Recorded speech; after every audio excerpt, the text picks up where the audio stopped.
है अपूर्णता त्रुटि, इम्परफेक्शन। इसके अंतर्गत देखेंगे अपूर्णता त्रुटि के अंतर्गत ये है कि हम जानते हैं त्रुटि हो रही है, कारण अपने को पता है, लेकिन उस कारण को हम निवारण नहीं कर पा रहे हैं, यानी उस रीजन को हम ठीक नहीं कर पा रहे। जैसे इंस्ट्रूमेंट गलत है, खराब है, तो उसको ठीक करने की कोशिश कर नहीं हो पा रहा है, तो ऐसे त्रुटि को कहेंगे अपूर्णता त्रुटि। अपूर्णता त्रुटि के अंतर्गत कुछ विशेष संशोधन करना पड़ता है ना, इसको दूर करने के लिए कुछ विशेष संशोधन करना पड़ता है अपूर्णता त्रुटि के अंतर्गत। तो ये हो गया आपका अपूर्णता त्रुटि। अर्थात क्रमबद्ध त्रुटि के अंदर जो ज्ञात त्रुटि था, इतना सभी जो है वो ज्ञात है। ज्ञात त्रुटि के अंतर्गत इतने 4 प्रकार होंगे, यांत्रिक, व्यक्तिगत, बाह्य कारणों कारण और अपूर्णता। ये क्लियर हो गया। अब इसके बाद आता है नेक्स्ट अज्ञात त्रुटि के अंतर्गत। अज्ञात त्रुटि के अंतर्गत अगर हम देखें तो पहला आता है यादृच्छिक त्रुटि। चाहो तो इसको स्क्रीनशॉट कर सकते हो, है ना। चलिए, तो अब इसके अंतर्गत आएगा यादृच्छिक त्रुटि। तो इसको फिर से आगे देखते हैं, जिसको रैंडम त्रुटि बोला जाता है इंग्लिश में, रैंडम एरर के अंतर्गत अगर हम देखें तो रैंडम एरर में क्या होता है, अगर हम किसी वस्तु का रीडिंग नोट कर रहे हैं तो एक बार जो भी रीडिंग आया, फिर नेक्स्ट रीडिंग करेंगे तो दूसरा रीडिंग आया, तीसरे बार करेंगे तो वही रीडिंग जो है अलग अलग कई बार आ रहा है, अर्थात उसमें कहीं पर भी सिमिलरिटी नहीं है। तो ऐसे त्रुटि को कहेंगे रैंडम एरर, यादृच्छिक त्रुटि। जैसे मान लो कि कोई भौतिक राशि है, उसका हम रीडिंग ले रहे हैं, सभी बार अलग अलग रीडिंग आया, इस प्रकार से n बार लिए, एक n इसमें त्रुटि आया, तो हर बार इसकी गलतियां अलग अलग हो रही है, सब हर बार अलग अलग रीडिंग आ रही है, तो किस रीडिंग को हम इसमें सही माने, तो इसके लिए क्या किया जाता है, इनका मीन निकाल लिया जाता है, इसका माध्य निकाल लिया जाता है। या माध्य निकालने का तरीका तो सभी डेटा को प्लस कर दें और जितने डेटा हम लिए हैं उससे डिवाइड कर दें, तो ये इसका निकाला जाता है, इसी को हम इस वास्तविक मान लेते हैं, यही इसका वास्तविक मान कर लेते हैं।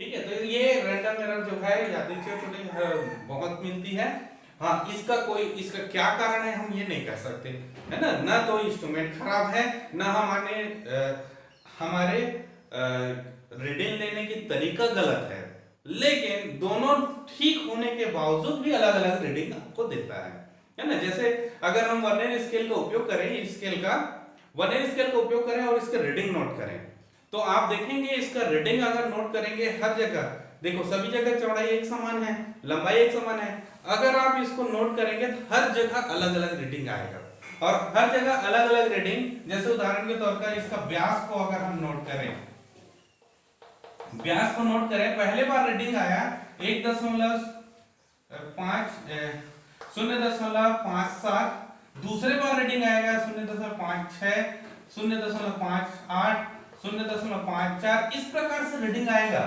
देखो हर बार कभी भी 5-7 रिपीट नहीं करेगा, है ना, हो भी सकता है, लेकिन बहुत सारे में ये रिपीट नहीं होता है। तो ये वाले जो अंक है, ये जो आया, इसी को कहेंगे यादृच्छिक त्रुटि। तो हर बार अलग अलग आपको प्राप्त हो रहा है, आपने रीडिंग लेने के तरीका सही रखा, इंस्ट्रूमेंट भी सही है, फिर भी गलतियां हो गई, है ना, तो ऐसे त्रुटि को रैंडम त्रुटि कहेंगे। इसको दूर करने के लिए क्या करेंगे, इसका माध्य निकाल लेंगे, माध्य निकला वही उसको वास्तविक मान हम मान लेते हैं। ठीक है, चलिए अब आता है स्थूल एरर।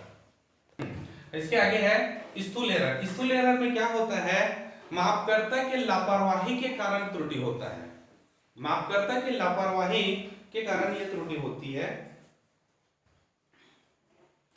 लापरवाही कहने का मतलब वो असावधानी बरते हैं, मतलब हर चीज सब जानता है, हर चीज वो जान रहा है, वो रीडिंग कैसे नोट करना है, किस प्रकार से लेना है, फिर भी गलती करता है, तो उसको हम ग्रॉस एरर के अंतर्गत लाते हैं।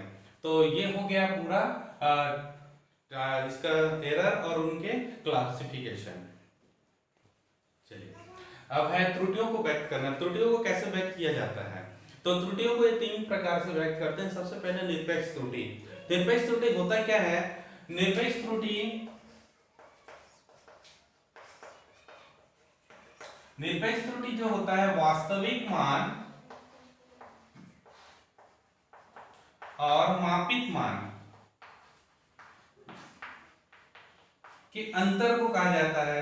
अंतर कहने का मतलब यह है, अगर मापित मान बड़ा है तो इसको सामने रखेंगे, वास्तविक मान को उधर रखेंगे, तो अंतर का यूज करते हैं। इसके लिए यहाँ पर ये इस प्रकार के साइन का भी यूज करते हैं कई बुक में, इसका अर्थ होता है अंतर है। तो वास्तविक मान और मापित मान के अंतर को हम कहेंगे निरपेक्ष त्रुटि। तो इसके लिए क्या करते हैं, माध्य निरपेक्ष त्रुटि निकाला जाता है। सबसे पहले जैसे हमने रैंडम में लिया था कि कई वैल्यूज निकालते हैं a1 a2 से लेके an तक। इस प्रकार से an हमने वैल्यू निकाला, मापन किया, तो इसका पहले माध्य निकाल लेंगे। ठीक है, माध्य निकाले मतलब a1 plus a2 plus a3 an, total data से इसको डिवाइड करेंगे तो ये a मीन मिल गया। अब इसके बाद निरपेक्ष निकाला जाएगा, माध्य निरपेक्ष।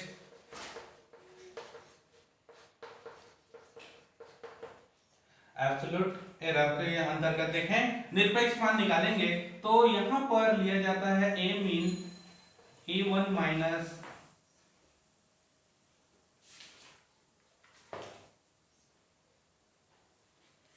a मीन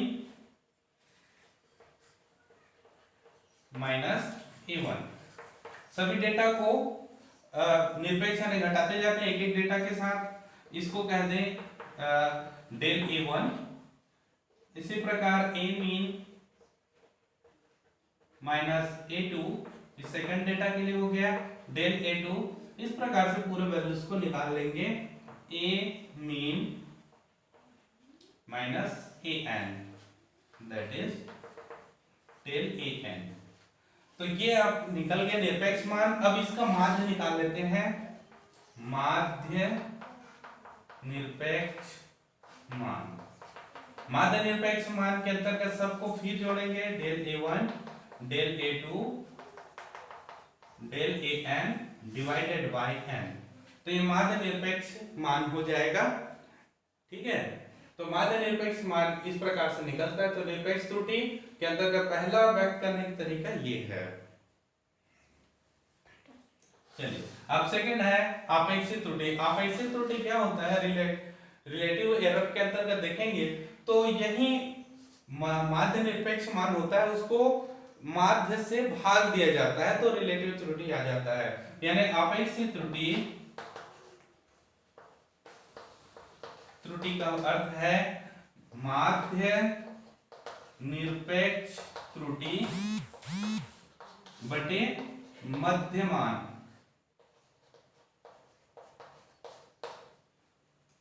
ठीक है, अर्थात इसके अंतर्गत आ जाएगा, हमने ये निकाला माध्य निरपेक्ष मान और मध्यमान, तो डेल a मीन, इसका ये कह दें डेल a मीन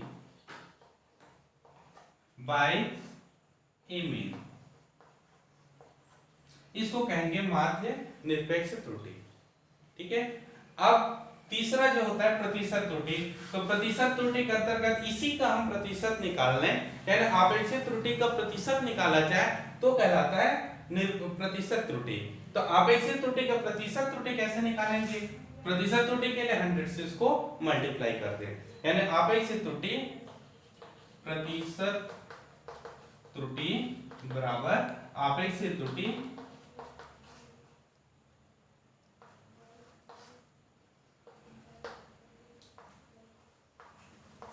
गुणे 100, ये परसेंट हो जाएगा। अगर मल्टीप्लाई 100 से कर दे तो परसेंटेज बन जाएगा। तो इस प्रकार से ये टॉपिक कंप्लीट है। त्रुटि को इस प्रकार से 3 प्रकार व्यक्त करते हैं, निरपेक्ष, अपेक्षित और प्रतिशत त्रुटि। हाँ, देखिए आज का टॉपिक यही तक था। तो आज का अगर वीडियो आपको अच्छा लगा तो बिल्कुल लाइक करें, शेयर करें और सब्सक्राइब करें। धन्यवाद।